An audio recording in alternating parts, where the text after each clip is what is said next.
back in my classroom, 24 10 and 11-year-olds sat down in their seats and looked excitedly at their brand-new exercise books and tins of Lakeland-coloured pencils. Their cheerful faces reminded me why teaching was the best job in the world. I took the top off my pen, opened my class register, and began to fill the small rectangular boxes next to each child's name with black diagonal lines. Tony Ackroyd? Yes, Mr. Sheffield. Dominic Brown? Yes, Mr. Sheffield, and me head's itching. Jodie Cuthbertson? Yes, Mr. Sheffield, and so's mine. I gave in to the inevitable, scratched my unruly dark brown hair, and carried on with the register. Outside the classroom window, a few mothers were waving goodbye to their loved ones, while Mrs. Dudley Palmer wept uncontrollably into her handkerchief. Sue Phillips seemed to take charge.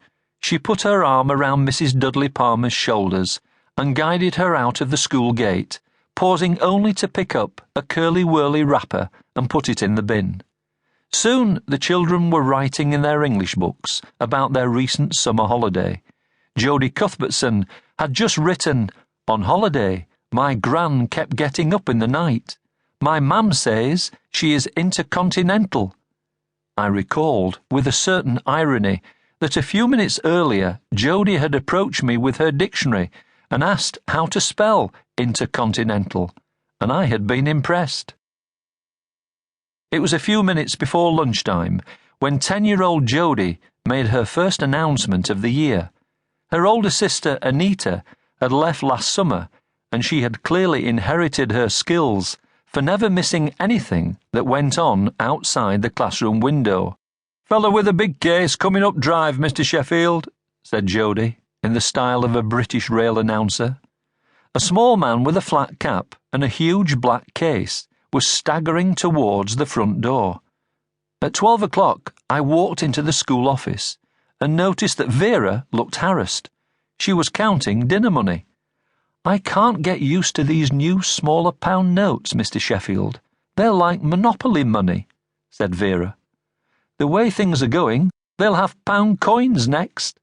She chuckled to herself at the absurdity of the idea. "Oh, and there's a circular from County Hall, Mr. Sheffield." She waved a sheet of official-looking notepaper.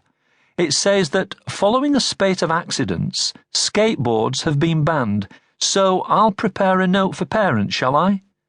"Thanks, Vera," I said. With a class to teach, as well as being a headmaster, I appreciated that a secretary like Vera was worth her weight in gold.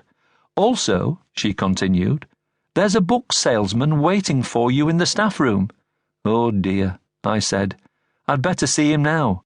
Vera beckoned me over to her desk and whispered, "It's Ernest Crapper from Morton Village, Mr. Sheffield, and his wife's our pianist at the Women's Institute. She's on tablets for her nerves, poor thing." When I walked into the staff room, I began to understand why. Mr. Crapper had opened the lid of his black case, on which his initials were stamped in gold block letters.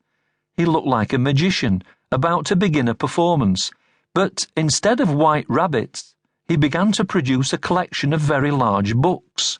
I felt like applauding. "You look like an intelligent man to me, Mr. Sheffield," said Ernest Crapper, Morton Village's finest encyclopedia salesman. A year ago, I would have been flattered by this astute observation, but now, as a headmaster in my second year, I knew this was delivered with the sincerity of a beauty queen who promised to end poverty and deliver world peace if she won the Miss World Beauty competition. "This is your lucky day," gushed the effusive Mr. Crapper.